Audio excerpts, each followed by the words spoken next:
Perawat cantik tuan muda arogan. Bab 018. Sebetulnya Dimitri habis belanja kekurangan bahan masakan ke minimarket yang tak jauh dari rumah Reza.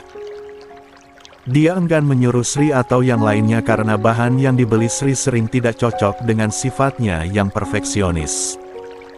Bahan masakannya harus fresh dan higienis. Dimitri bahkan meminta syarat pada Reza jika dia ingin membeli bahan-bahan masakan organik. Reza setuju saja. Harga bukan masalah, tetapi rasa harus terjamin nyaman di lidah Reza. Saat Dimitri memasuki pintu kecil di samping rumah Reza, saat itulah dia melihat Yanto.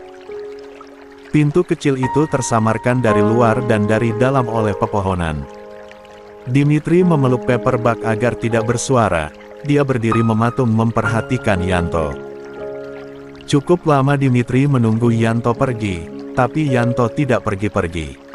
Dimitri pun semakin curiga, maka dia ikut duduk saja di atas paving block karena lelah berjalan. Setelah Yanto bergerak, Dimitri ikut bergerak. Diam-diam mendekat dari kesembunyian dan mendengarkan Yanto menelepon seseorang. Dimitri berpikir keras mengetahui Yanto bersikap demikian.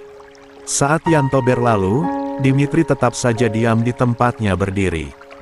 Dia ingat ucapan Susana, jika keamanan di rumah Reza terpantau olehnya. Susana, kau masih belum lihai memantau para pegawai Tuan Reza. Apa kau tahu? Barusan aku melihat apa? Batin Dimitri seraya melangkah masuk rumah. Sejak saat itu Dimitri kini mengawasi gerak-gerik Yanto diam-diam.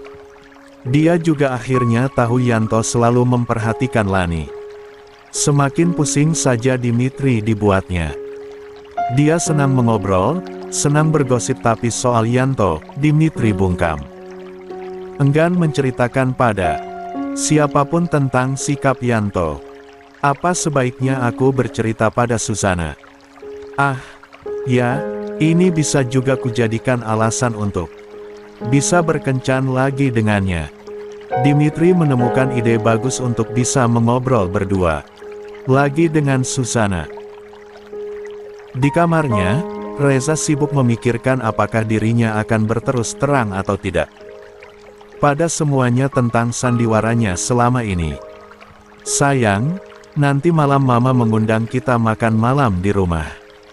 Sharon berkata seraya memutar-mutar dirinya di depan cermin. Mencoba baju-baju baru yang barusan diantarkan oleh butik langganannya ke rumah Reza. Kau mau? Ya, jawab Reza singkat. Oke, aku akan kabari Mama. Malam hari tiba, Reza dan Sharon hanya berdua saja tanpa Lani ataupun Susana. Sharon dengan telaten menyuapi Reza di depan Dein. Dein tampak senang melihat Sharon tampak manis menjadi istri Reza. Mama harap sikap manismu pada Reza bukan hanya di depan Mama. Reza, kau juga harus bilang padaku kalau Sharon macam-macam, ya? Iya, Tante, jawab Reza. Masih memanggilku Tante. Call me Mommy, oke. Iya, Ma.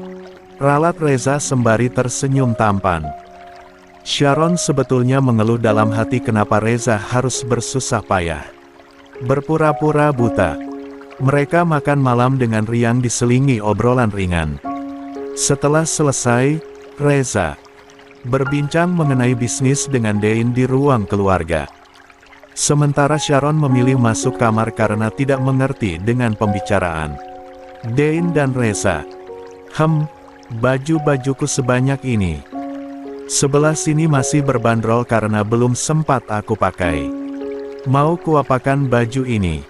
Aku bawa sebagian untuk kukasih pada Lani dan yang lainnya di rumah Reza. Sharon lekas mengambil asal beberapa baju dan memasukkannya ke travel bag berukuran sedang. Terdengar ketukan di pintu kamar. Masuk, sahut Sharon. Omah masuk dengan segelas susu hangat. Aku masih kenyang, Omah, ujar Sharon. Tak apa-apa, minumlah setelah dingin. Omah meletakkan gelas susu di atas meja rias. Mau bawa baju-baju lagi? Iya, tapi mau aku kasih ke pegawai Reza. Aku bingung kebanyakan baju. Di rumah Reza pun aku sudah beberapa kali beli baju dari butik yang didatangkan ke rumah, jawab Sharon. Suamimu menyayangimu, Cah Ayu? Tanya Omah. Ya tentu saja, aku dimanjakannya dengan uang, sama seperti mama memanjakanku. Dengan uang. Sharon menghempaskan tubuhnya ke kasur dan menatap langit-langit kamar. Hentikan hubunganmu dengan Josh, ucap Omah tajam. Sharon menoleh lalu tersenyum. Tergantung Reza. Andai Reza bisa menerima semua kesalahan dan kekuranganku serta dia selalu memanjakanku dengan uang, aku akan jadi istri yang manis untuknya. Jangan beri celah Josh mendekatimu.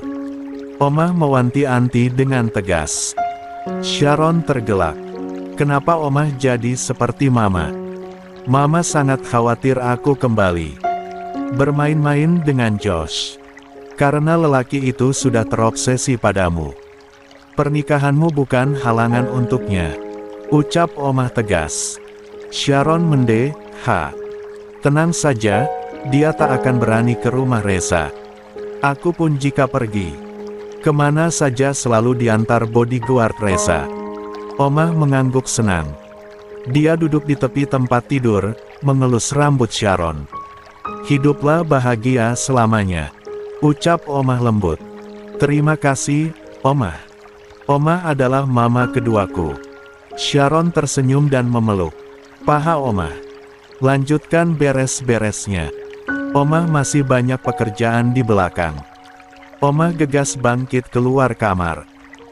Sementara itu percakapan Dein dan Reza pun sudah usai karena Dein terus-terusan mendapat telepon mengenai pekerjaan. Kali ini Dein mendapat telepon dari Damian, orang kepercayaan Reza di perusahaan. Damian, bisik Dein di telinga Reza. Silakan bicarakan urusan bisnis selanjutnya dengan Damian, mungkin aku harus ke kamar Sharon, ucap Reza. Oh, mari. Dein memapah Reza yang sudah berdiri. Mama terima saja telepon dari Damian. Kamar Sharon hanya lurus dari ujung sofa ini, kan? Ada di ujung lorong sebelah kanan. Aku bisa sendiri, ucap Reza. Oh, baiklah. Hati-hati. Dein segera menerima panggilan dari Damian. Reza pun menggunakan tongkatnya berjalan lurus ke kamar Sharon. Tanpa perlu tongkat pun Reza bisa dengan mudah menuju kamar istrinya tersebut. Saat Reza hendak membuka pintu kamar, dia mendengar Sharon sedang berbicara di telepon. Aku menghubungimu dengan nomor lama hanya ingin menegaskan, kita sudah berakhir. Awalnya aku memang mengincar uangnya Reza dan kita masih bisa bersenang-senang.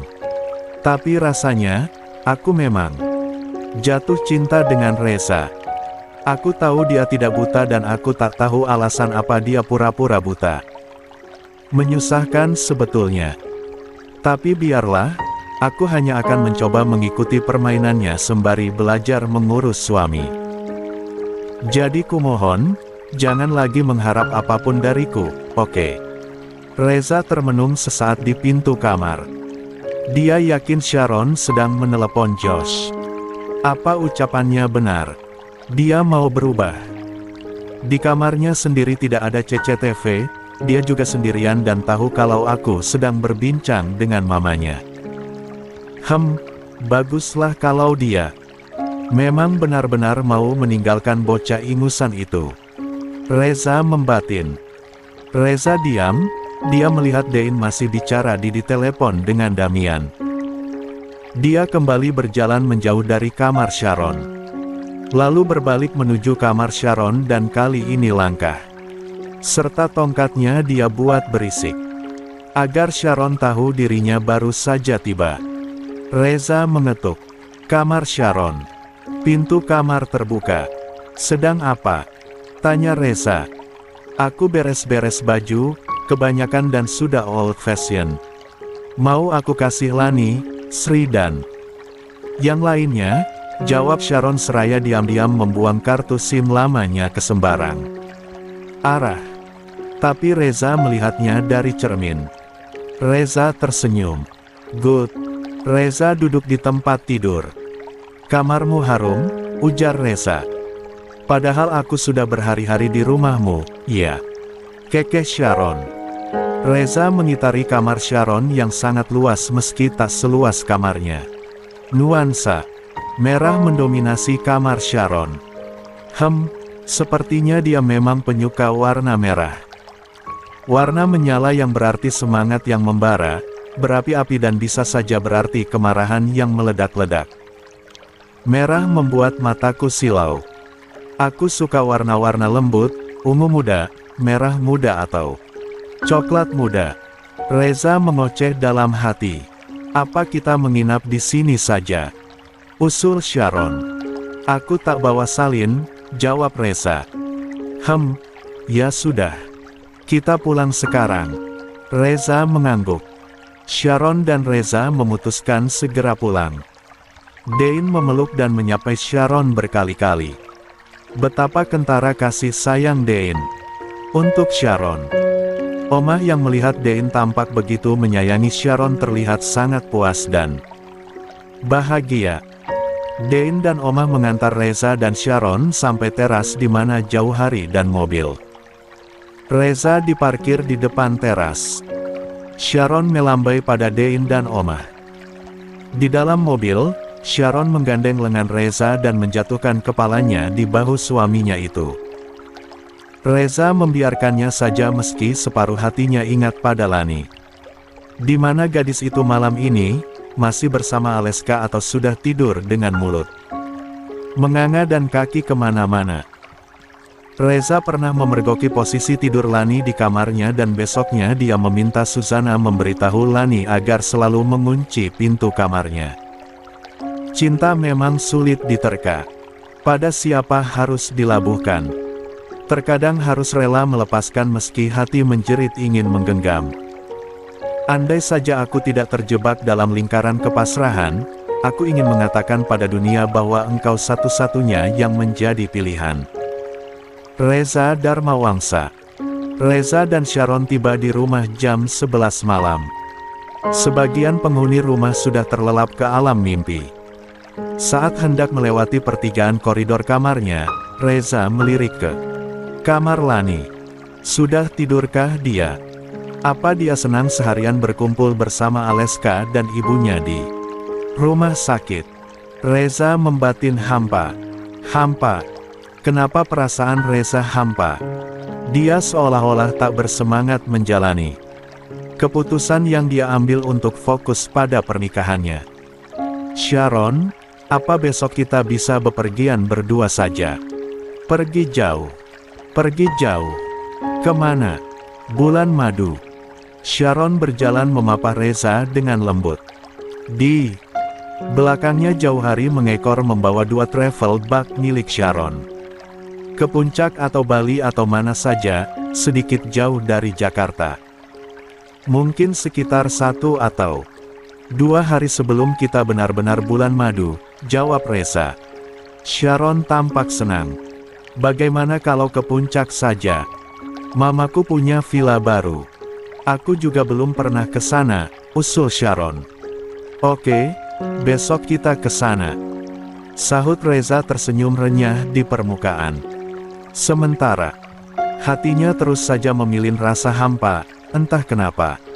Tuan, yakin mau ke villa? Tanya Sharon. Dalam rangka apa? Bukankah kau sendiri yang bilang sebelum pergi bulan madu aku harus melakukan pendekatan dulu pada Sharon? Sahut Reza. Suzana tersenyum kecil. Aku lupa. Besok, Lanita mulai bekerja menemani Damian. Katakan pada Damian, latih Lani dengan baik. Dia akan bekerja penuh waktu di perusahaan. Suzana mengernyit. Penuh waktu. Ya, aku sudah punya istri jadi biarkan saja dia bekerja di perusahaan. Suzana memiringkan kepala. tapi tetap membiarkannya tinggal di sini. Mau tinggal di mana dia? Kata ayahnya selalu menjadi ancaman. Biarkan saja dia tinggal di sini dan melakukan apa saja sesukanya. Reza berkata pelan. Ada yang menggeletar pilu di hati Reza. Dia membebaskan Lanita mengurus dirinya, toh dia memang sebetulnya tidak buta dan berencana untuk jujur pada Sharon juga Dein serta Lanita. Tapi dia keberatan Lanita pergi dari rumahnya. Entah kenapa. Ibunya nanti juga tetap akan tinggal di sini. Tanya Susana. Ya. Lalu rencana mengakhiri sandiwara. Aku sudah memikirkannya. Setelah dari puncak aku akan berterus terang, sahut Reza. Oke, baiklah. Susana menyerah. Apapun keputusan Reza, dia hanya tinggal mematuhinya saja. X. Lani sudah siap-siap hendak berangkat ke kantor. Dia mengenakan pakaian formal yang dibelikan Susana. Lanita mengetuk pintu ruang kerja Reza. Karena tadi di kamarnya tak ada, sudah pasti Reza ada di ruang kerjanya. Masuk, ucap Reza. Lanita masuk. Reza terpaku. Penampilan Lanita tampak semakin memukau dengan riasan wajah minimalis dan pakaian yang tampak mahal. Meski rambutnya hanya dikuncir tinggi ke belakang, tapi itu justru semakin mengekspos kecantikan Lani. Tuan, saya mau berangkat kerja. Tapi kenapa tidak di Rezada Goldland Realty? Kenapa harus di AK Goldland Realty? Perusahaan Tuan Aji Saka. Tanya Lanita. Belajarlah bersama Damian hingga kau mahir. Itu untuk masa depanmu, sahut Reza. Lanita terdiam sejenak. Saya tidak bersama Tuan di perusahaan. Bersamaku. Aka juga akan diwariskan Papa untukku. Pada siapa lagi? Aku adalah anak Papa satu-satunya. Jadi tenang saja, bekerjalah dengan baik dan tekun. Reza tidak berkedip melihat Lanita. Jangan tebar pesona saat kamu bekerja. Fokus. Reza khawatir kecantikan Lanita akan menarik para kumbang yang ada di perusahaan. Tebar pesona.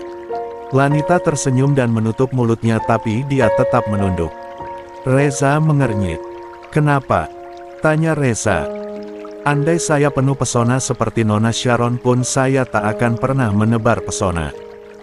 Rasanya risih.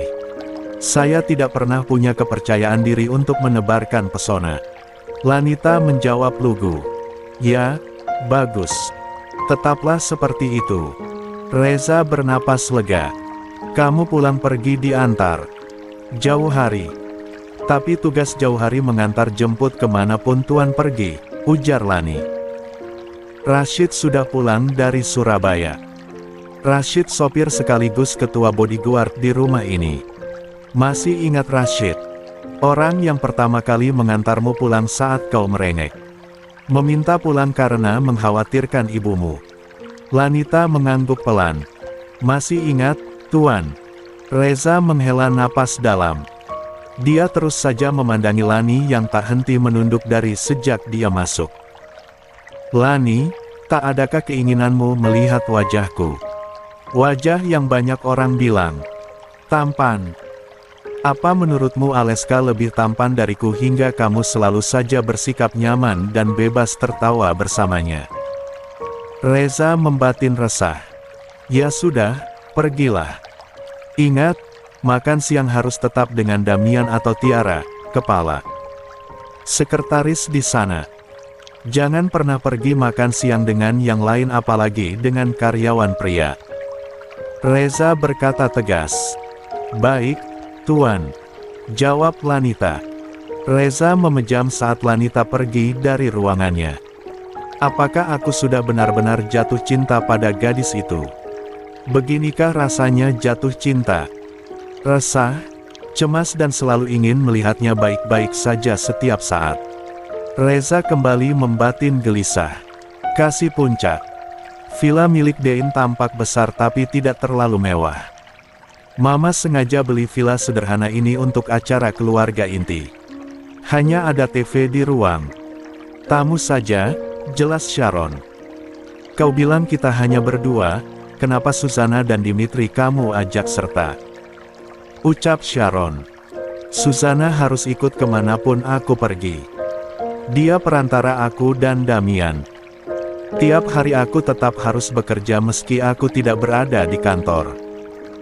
Sementara Dimitri, tentu saja dia harus ikut. Dimitri adalah chef pribadiku. Reza menjawab santai. Lagi pula mereka menginap di kamar pavilion, terpisah dari kita.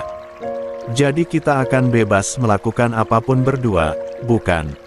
Sharon memeluk Reza. Reza tidak menjawab. Dia hanya diam saja.